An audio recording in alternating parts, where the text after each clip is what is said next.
Or Liv talking to Io. Here we go. Welcome to Jackal's Wrestling Entertainment Pod. As always, Caleb. Jeremiah. We have a lot to talk about, including a really awesome kind of fullback John Cena promo that we'll get to later on in the week. But kick things off with Liv Morgan. And this was a big promo talking about what she did to Nikki. But I'm going to pose this question. We know what happened later on in the night. Where do you think this was going when Io Sky interrupted when we already know that she came out and attacked Nikki Bella the week prior? That's a good question. See, Golden Fan, I could have thought that maybe before this injury. Like, we know, come on, we know it was building like we were talking about ourselves last week. Bella's against Jacal and Liv. And hopefully it still might happen, but instead of Liv, it should be Roxanne, they're saying, which would make sense. But I'm starting to wonder if maybe like a Night Champions match or some kind of event before Evolution, maybe we're going to see Liv and Io for World Championship. Yeah. Maybe that's what we were possibly, building up towards. That makes sense. What did you think of the promo before? Again, and we know what eventually happens later on in the night, but do you think the promo was a good starting point, a good setup for what you think could have been a possible one-on-one match between the two?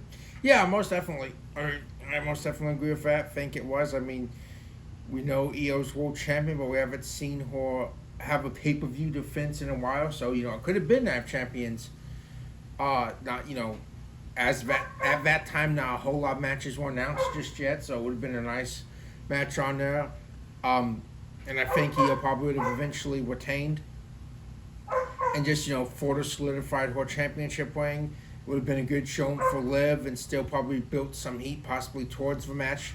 You might have seen maybe Nikki cost her a world title match to lead more to get them put the titles on the line. That's true. Up next, we had another women's Queen of the Ring semifinal fatal four-way. And this one we saw Asuka defeat Stephanie Valcour, Ivy Nile, and Raquel Rodriguez. Yeah, great match. Great to see Asuka back. It's been over a year since she's been in action. Does not look like that at all. She came back looking great, looking like she never left. Rhea got some payback on Raquel. Letting Raquel know, no, that's not over just yet. Which, we could possibly see something between them two possibly before Evolution. Yeah. And yeah, awesome victory for Asuka to go to the semifinals. Up next was big, and it's a reason you're wearing this shirt right here, this Bill Goldberg shirt, because we saw Gunther come out, and he didn't really get to kind of say what he was going to say. He talked a little bit, but before he could really get much out, we heard the music, and we saw the man called Bill Goldberg. Yeah, exactly. And I mean, a lot of people are going to say what they want to say and complain, but still, I mean, as a Goldberg fan, Goldberg's always been a special attraction. You know what you get. He's been wanting to do a retirement match for a while now, and why not? I mean, these Saturday Night's main events are treated like little pay-per-views. There's a big-time fill against them. It's in Atlanta, and he gets to go out in a world title match. So, I'm happy for Goldberg. I have to agree with Goldberg's own words against Bully Ray. Well, what does he do to, earn a title shot? How do you make it make sense? Storyline, he's Bill Goldberg. He was 100 and something and 0 in WCW, Hall of Famer. I think he can call this shot and call a title match whenever he wants one. Yep, I agree with that. Up next was unfortunate. I mentioned this earlier on, but it was Kairi Sane and Liv Morgan. We didn't really see this match go. It was like maybe a minute in. It was just a drop toe hold. It was a switch from a pinning combination by Liv. Looked like it was going to be a roll-up, and Kairi Sane reversed it into a drop toe hold. On that, we saw Liv Morgan separate her shoulder, and after kind of diagnosing and looking, they said this injury could keep Liv Morgan out for up to 6 months, and that's just unfortunate. Yeah, that sucks. Anytime injuries happen, Liv has been on such a roll. Willie's elevated for take titles. You see her wrestle all the time, always good matches. It just sucks, but should be able to fight through it. And when she does come back, it's going to be big. Who knows? It might be one of those instances where she's injured as a heel, but comes back a face just because of her fans want to see her. But no, it's going to be. It sucks. Like we said, there's a bunch of stuff I have to swerve and pivot now because she was just such an active part of the show, the storylines going forward. But it sucks now, but trust me, she'll be back just as good. And can't wait for that to happen, so we wish her a speedy recovery. The biggest unfortunate thing is all the work she's done for the women's division as of late. The fact that she has to miss this Women's Evolution pay-per-view that's coming up next month. I'd say what sucks for most because injuries happen. But the fact that she has to miss something for what she's been such a key part of as of late, I think that's the most unfortunate part. Yeah, agreed, 100%. Up next, we saw AJ Styles beat JD McDonough, and then the full Judgment Day they planned an attack. They were trying to jump AJ Styles. Styles got the jump, and he ended up leaving with Dom's Intercontinental title. Later on, he would giving it back to the general manager, but it was very interesting to see Judgment Day's plan did not work on the phenomenal AJ Styles. No, it did not. Styles was one step ahead. No stranger to the numbers game against him or for him. Faction wars and that stuff.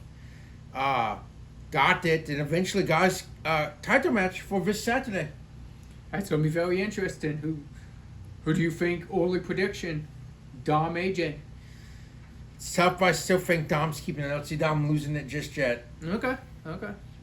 Up next, we saw another part of King of the Ring tournament for the men's side, Fatal 4-Way, where Jey Uso would win this monstrous 4-way when he had to beat Sheamus, Rusev, and Bronson Reed. Yes, that's true. Jey Uso taped up Hort. Awesome match. There was some hands keeping Rollins at bay, him and Braun. Then eventually, as all said and done, Rollins looked to come out and attack Jey had it not been for Cody Rhodes stowing Rollins down and Rollins eventually leaving. And we know Jey will face Cody Rhodes in the next round, so it's very interesting there. We saw a bit of a handshake, but kind of a stare down of kind of like they know that they're each other's opponents. Exactly. Up next, NXT started off with qualifiers for an upcoming Fatal 4-Way that will decide who will challenge JC Jane for the Women's NXT Championship. And we started NXT hot with one of those qualifiers with a really good match, Jada Parker and Thea Hell. Yeah, it was. It was a really good match. Willie got the spotlight on both women showcased. And then Jada just showing right now why she's one of the best, if arguably not the best woman in NXT to not capture any gold yet. Just always delivering great promos, great matches. But she has a chance now. Next, we saw another qualifier for that. We saw Lash Legend defeat Kalani Jordan. What'd you make of this match? And can Lash make an impact? It is the match will take place in the hometown of Lash Legend, Atlanta, Georgia. Yeah, no, we've seen her really, separating herself, establishing herself as a single star. She got the victory. Kalani has not been able to get a break as of late herself. She's been on a losing streak, but a huge win for Lash Legend. And yeah, she's breaking out herself. She's one win away from getting that title shot in her hometown. Could be a big opportunity.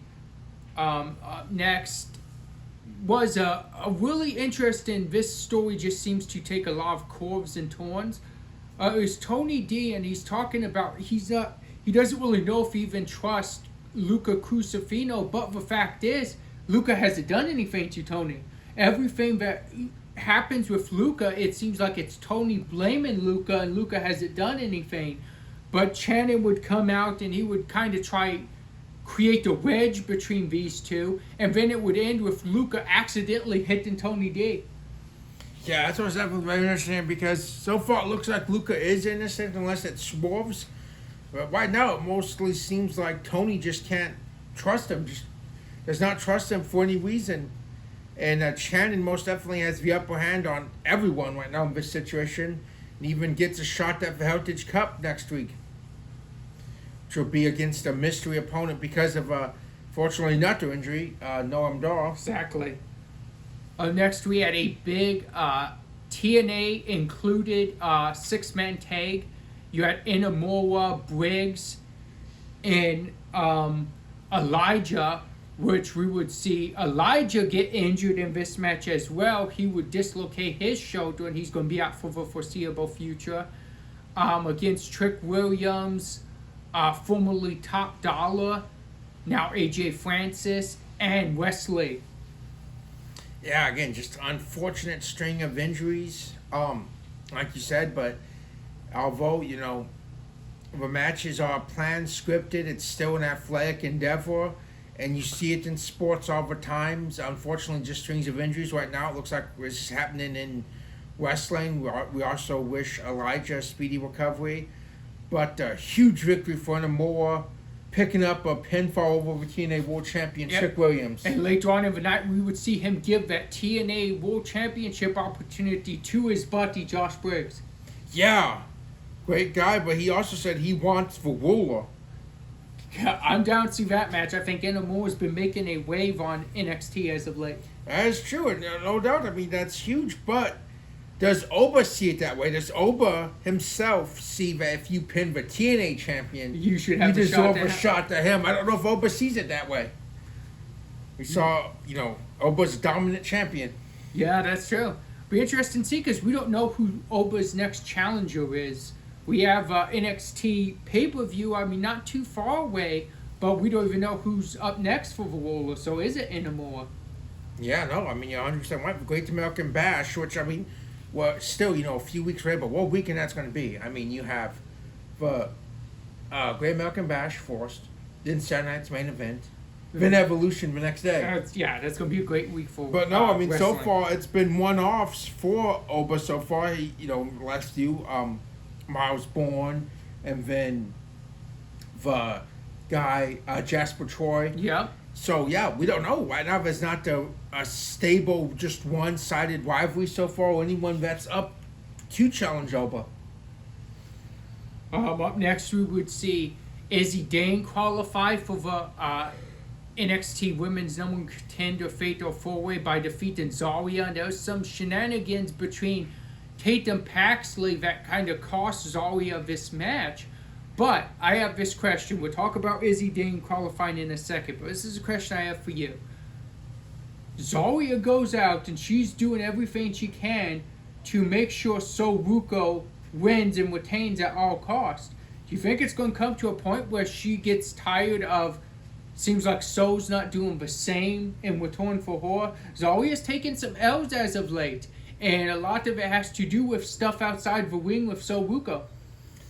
Yeah, no, I agree. I think we're most likely going to see it come to a head sooner rather than later. She's going to start saying, hey, you haven't. There's no reason for Tatum to be out there. Even if even if it would have been physical, should have knocked her out of the way to help her friend instead of trying to feel sorry for Tatum Paxley. No, I think rightfully so, Zarya would be in doing that because so far is looking out for herself. Yep. But now, what do you think of Izzy Dane qualifying for this women's number one contenders fair forward? She's a genius right now. We see her making a lot of executive decisions for the Colin, and now she just took advantage of the opportunity. She knew what was going on. She worked it to her advantage. We know she was the underdog in the match, not to knock on her, but just more experience and just powerhouse that is Zarya. But Izzy Dane manipulated it to her way, using the distraction, and now has the biggest opportunity of her career. And she may be the most dangerous in this fatal four-way because she is the one with help outside of the ring in this fatal four-way where anything goes. Exactly, and the most opportunistic Yep. of all of them, because we've seen it just how after, we saw Jada lose a match a while back for showing off for not realizing someone was getting pinned. So just that, she might be the most, like I said, opportunistic, calculated woman in this fatal four-way. Up next, we saw who could be the odds-on favorite in the Fatal 4-Way. We saw Jordan Grace qualify by beating Lola Vice, and I thought this was one of the better matches on NXT. Agreed. A great match, back and forth. Jordan Grace, I think, is this her last chance in NXT? I mean, we've seen she's had so many shots at Mount. I mean, even back when she was in TNA, she challenged Roxanne unsuccessfully. I mean, Yeah. how long before this gets to Jordan Grace that maybe she can't win the big one? Wow, it's an interesting take. You're saying it seems like, talk about Zaya, but we might be seeing Jordan Grace do anything desperate win by any means necessary here. Yeah, you're right about that. Up next, we got the big contract signing. We got Blake Monroe's contract signing. It was interrupted by Fatal Attraction, and it would end with Blake Monroe going for a table. But really good promo between Fatal Attraction and Blake. And I thought it was a great setup. And much like people's talked about online, WWE's doing a great job with making Blake Monroe look like a future superstar. Yeah, exactly. Throughout the night, there was hyped. The promos, showing backstage stuff, hyping you up. She comes out for entrance. The promos did look great, but Fatal Influence would get the last word in when they slammed her through a table, ending her contract celebration on a positive note for them. So, again, it's just very interesting. So many fans going on to that women's division because we do know, yes, whenever that Fatal 4-Way gets a shot to Evolution, but also, Blake Monroe is going to be wiped on JC Jane as well. Yeah, and it's interesting. The NXT events before Evolution. So is there a women's NXT championship match on Great American Bash, or does it wait till Evolution? And if that's the case, is even JC Jane that they're qualifying for? And that's true. It could either be if she retains, she's doing double duty back to back, or whoever wins is doing double duty. That's true. That's a very valid point. So far, there's not been any matches, to my knowledge, made for the Great American Bash yet. So we will have to wait and see. So we're gonna talk about this real quick because I've noticed a change in shows, especially SmackDown. Somewhat Raw, but SmackDown more than any of the shows, like creative writing-wise. We've been talking, and Conan said, and other people said too, Undertaker's been doing work on the creative side of things. And then Undertaker had an interview yesterday where he said he likes the deeper stories. He likes going more into detail on stories and keeping it like a thread, kind of, to go on and work on that. Well, on SmackDown, the last few weeks, you're seeing an opening promo on SmackDown or an opening segment that leads on throughout the night. Do you think that possibly that has to do with The Undertaker, the guy who said he likes this type of stuff, and when he was on top of the company, there was the opening promo kind of at the start, and then it would lead to something in a main event like later on in the night? That could be. I mean, like, especially with Teddy Long, the meme and everything, but it would be, you'd have a guy out running his mouth, or usually anyone that possibly just did something last week, or especially on a pay-per-view, got cheap victory, celebrate one of their mouths, and you find out they would be going against The Undertaker, and it would be, like you said, that continuous thread. They show him not what he fought. They tried to get out of a match. They tried everything, and then once main event came, you saw The Undertaker. So although a lot of times he wasn't in it himself, he was a part of that story throughout the night, usually from the Hills perspective. Yep. So, I mean, it's interesting because I mentioned it because we start SmackDown off with LA Knight promo where he's wanting Seth Rollins. He ends up getting Paul Heyman and leads to Bronson and Braun trying to get the jump on him. And this story lasted throughout the night. Yeah, no, you're right. It did. I mean, even backstage as well before the match. Yep. And, great way to kick off SmackDown. Great promo between LA Knight and Paul Heyman. And just very excited to see if storyline's going to go in the eventual LA Knight Seth Rollins match. Yep. And I just want to shout this out. I loved what LA Knight did. Paul Heyman saying, I'm this, I'm the advocate for Seth Rollins, and I hold the briefcase for him, and then LA Knight stops him and says, "Yeah, I don't care. Get on to what you didn't say." Yeah, that's He true. just cuts him off. That's never been done. People usually let Paul finish. That LA Knight's like, "Yeah, we don't care. Get on to what you're trying to say." That's true. LA Knight is most definitely awesome and very unique in his own way. Yep. Up next, we saw second round of the Queen of the Ring tournament, first match of that, and we saw Asuka being victorious over Alexa Bliss. Yeah, great match. And like I said, Asuka does not look like she's missed a step at all. And right now, she's riding a wave of momentum going into that finals. Yep. Great match. Alexa tried, just came up short. Asuka is hot right now. Up next, it was going to be a Kit Wilson. We heard that Elton Prince is out with an injury. Kit's been getting some singles matches as of late. He was going to take on Aleister Black. But we saw Ron Killens just come out to dismantle Kit Wilson. What'd you make of this? Very innocent, very different, vicious side out of R-Truth, Ron Killens. Aleister was not happy. Aleister's not been happy for the last few weeks. Priest tried being the voice of reason, maybe to an extent. But right now, the way truth is, I don't see Priest even beyond that being able to reason with him that much. And Aleister, he's eventually going to go off. I don't know who's going to get it, who's not, but he is going to go off. So do you see an Aleister heel turn coming? It could be, but I mean, is it even, at this point, is he the heel though? I mean, is he not justified? I mean, he was not happy with, it's a triple threat. Anything happens, he wasn't happy with how LA Knight won, but yet he still tried to defend LA Knight when Rollins and then he jumped got him. curb stomped multiple times. Yeah. He took 2 curb stomps in that. Beat down. Yep. And then he's just going for his match that Ron Killens ruined for no reasons. I mean, is Aleister the one at fault here? Because I don't see it that way. I don't know. Be interesting to see how it goes. Up next, we saw it was supposed to be Cody who was going to come out and cut a promo. And it just shows you the power Cody has over the crowd, the audience. Cody came out and a multi-man promo. He ended up being the only guy who did not say one word, but may have still got the biggest pop on the whole promo.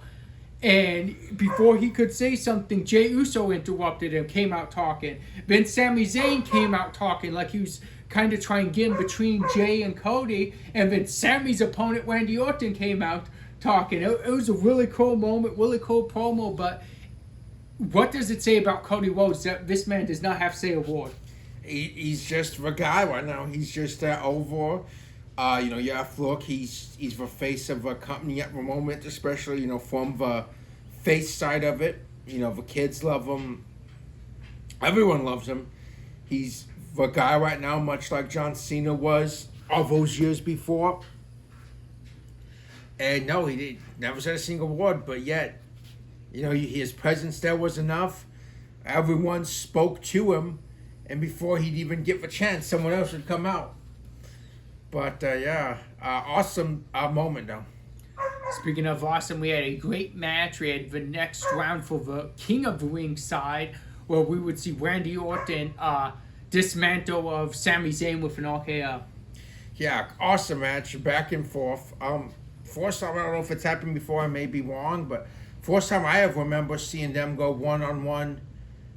Myself, I can think of, I know they've been in tag team matches and multi-man matches together, but I don't ever remember seeing Sami and Orton go one-on-one, but awesome match and not disappointing.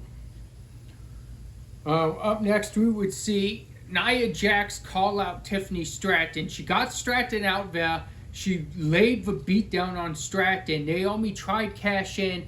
Nia let her cash in. It turned into a brawl between Naomi and Nia.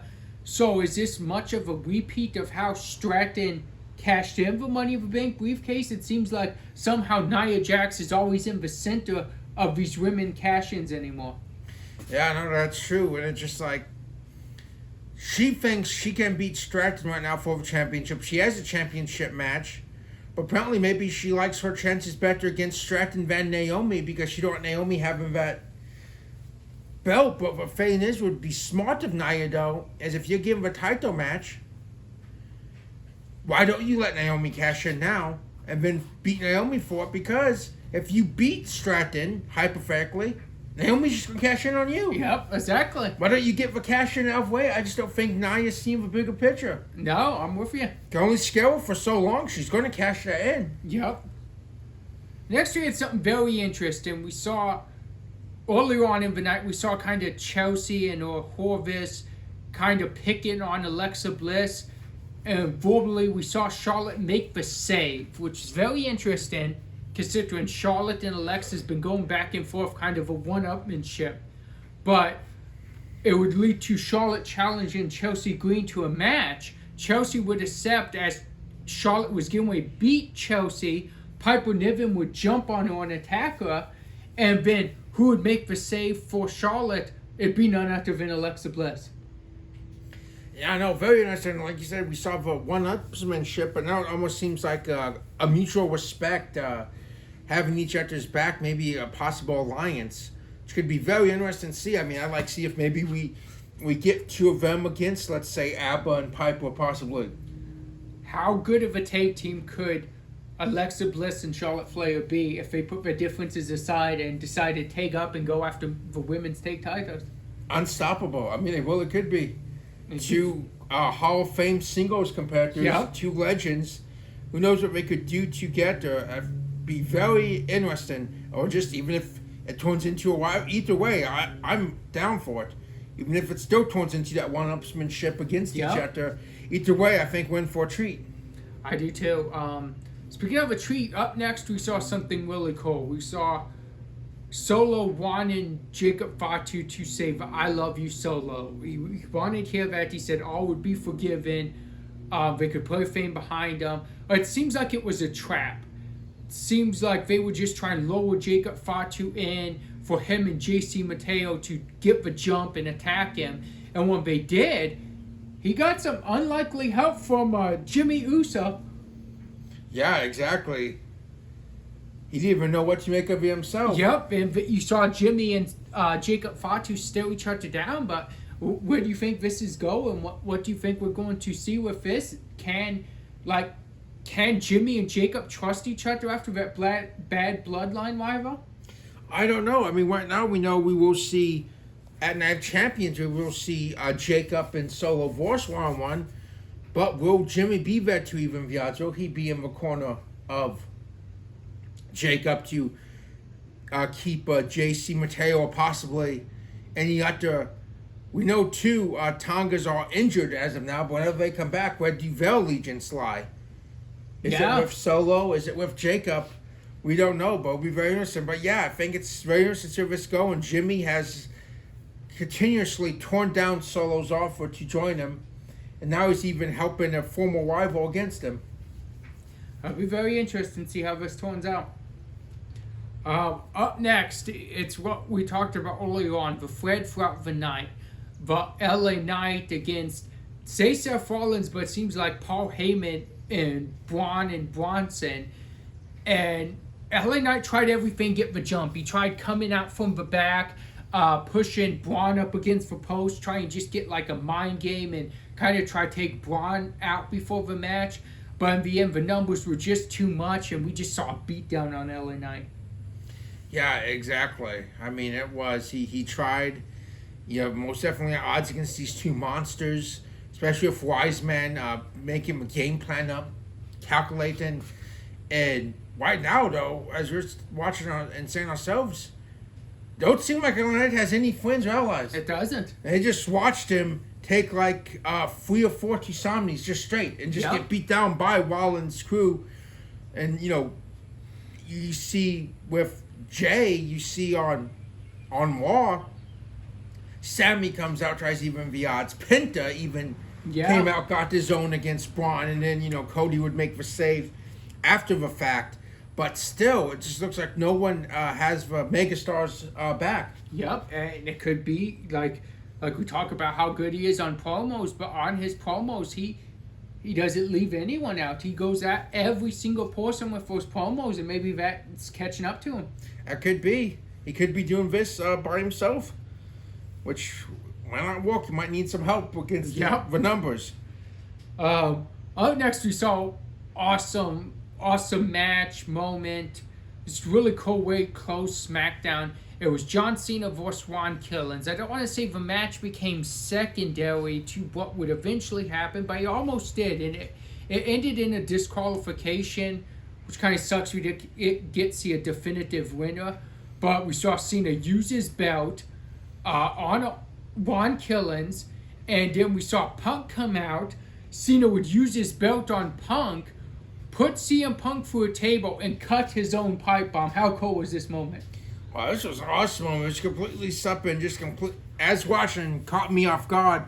You see him attack Punk, go out, get the table, put Punk through the table, and still it didn't even click until he gets up on the turnbuckle, on the microphone, and says, "I hope you're laying there as uncomfortably as you can," and just so many similarities, hit on so many points, turned around on Punk. No one has ever done this to Punk. This upcoming Friday will be 14 years since the pipe bomb, and people's had promos from people's reference for pipe bomb, but no one has ever took the promo, turned it around in their own words, and used it against them. Not in WWE, not in AEW, not until John Cena. And already within 12 hours, over 1 million views on social media, and who knows where it's at right now. And let's just be honest. I've heard people say one of the greatest promos in WWE history, but I don't think you can deny it. I've been saying, like, we've been talking about you on here, but I was asking you this question a few weeks back. Has John Cena's promo since becoming a heel gotten better and better each week? We may have just seen the top of it. Well, I've just seen John Cena's best promo of his career. It was pretty good. And it was that good of a promo, that good of a moment. And the pipe bomb itself is one of the greatest ever in the history of wrestling. I don't care what anyone says. But now you have John Cena's version of it, his own against the man that did it, and under the same circumstances as him, although it was, it was a tables match. It was 2011. Punk came out, caused distraction. Truth put Cena through the table. Truth took off. And then the pipe bomb happened. This time it was a little bit different. Punk came out, trying still help Truth, but John Cena put Punk through the table. Yeah. And then did it. And then reference to Punk on his way out. I stole your promo. USA, do whatever you want for the rest of time. Yeah, I don't need these last 2 minutes. Yeah. Yeah, that was an amazing promo. It was. And I don't know. So people saying, did John Cena take a shot with initials and names he took? We know, CM Punk, hey, Colt Cabana. Then it's Claudio Castagnoli, which same initials as Colt Cabana. Then Nick Nemeth, people are saying Nick Jackson, Matt Cardona, Matt Jackson of the Bucks. Or was John Cena possibly just shouting out buddies of his that are no longer in WWE? I don't know. I've just never really heard people talk about Nick Nemeth and John Cena being friends. I've never heard neither one of them talk about each other. So it could have just, I don't know, it could have been a shot at what Punk did or what eventually Punk would do later on. I could be. I mean, as we know, it was not... he's not on good terms with any of the people that they thought he was associated with. So it could be. Very clever shot. John Cena really just said it. He's not going to give you a meaning. He's going to let everyone speculate on what you think it means. Let's get into you have the match of the week and the MVP of the week. Yeah, man. Awesome week. We're going more. We'll go with women's fair four-way qualifier for women's Money in Bank. We'll go over men's fair four-way qualifier. Not Money in Bank for King of Ring. NXT, we will go Jada and Thea. We will go Jordan and Lola. And we will go with that six-man tag, that huge one. On NXT, where Elijah, Inamura, and Briggs would beat Trick, Wesley, and AJ Francis. And then on SmackDown, we will go Asuka, Alexa.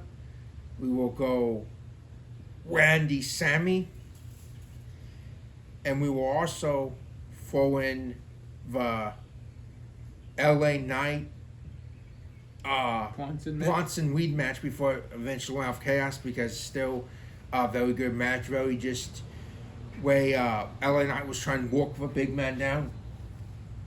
And all great matches, but we will go and give the match of the week to Randy and Sammy. Ooh, I like that. Just great match, high stake. Like I said, if I ever did force 1-on-1, I'm sorry for not giving the facts wrong or messing you up, but I don't think they do, to my knowledge. Just multi-man matches. Awesome match. Randy picked up a huge victory. Just again, Sammy, just has to be frustrated, down, just like maybe Jordan Grace in NXT. Just when's it going to happen? He just can't get past that certain milestone. And then MVP of the week, a lot of great fans, but what we were just talking about, you have to go with John Cena for just that awesome moment. Everyone's talking about it. Possibly, this is very much to debate, argue, because John Cena is one of the best to ever do it. If you guys want to maybe go in comment sections, say, do you think it was John Cena's greatest promo in his career, or is there something else? And if so, maybe just comment that promo. It's just up for debate, up for everyone to not take shots at one another, but just have fun and just put up your favorite John Cena promos, or was this it? It's tough because man's a legend, but just great way. In SmackDown, everyone's talking. Can't wait to see what's going to happen in Saudi next week. Yep. Let's go for a throwback match of the week. Speaking of John Cena, we've talked about him a lot. We're on this short. But let's go break-in point. The only break-in point in 2009. Let's go Randy Orton, John Cena, I Quit match for the WWE Championship. If you haven't seen that, that is a classic, one of my favorite I Quit matches of all time. Yeah, it was. It seriously is. It's an awesome match. And it's 2009 Randy, so it's going to get a little sick, a little sadistic. Yep. But yeah, awesome match, very fun, and I'm just surprised Breaking Point's never made a comeback. We've just seen all these concepts over the years, but they've done different ones. I mean, even had a Fatal 4-Way, in a sense, make a comeback at NXT. That's true. They had a Fatal 4-Way one, but I'm just surprised. I mean, it was your main matches were submission or I Quit. Yeah. You even saw a submissions count anywhere match, I think first and only of its kind, between DX and Legacy. Yeah, exactly. Now, before we end the show, we're going to get into Night of Champions predictions, with it being this Saturday. We're going to start with the Queen of the Ring and the King of the Ring, and since we don't know the finals, I'm just going to have you predict who you think is going to win the tournament out of who's left. So let's start with Queen of the Ring. Let's see, so Asuka, going to be Jada, Roxanne. It's tough, but right now I have to go Asuka. I think all the momentum's with Asuka. So right now, blindly, I'm picking Asuka to win the Queen of the Ring. I'm going to go with Jade Cargill. That could happen. That is a huge one. Next, we have the King of the Ring. We have Randy, Cody, and Jay. Man, that's so tough. Just even trying to hypothetically think of this match, because both guys are riding momentum right now.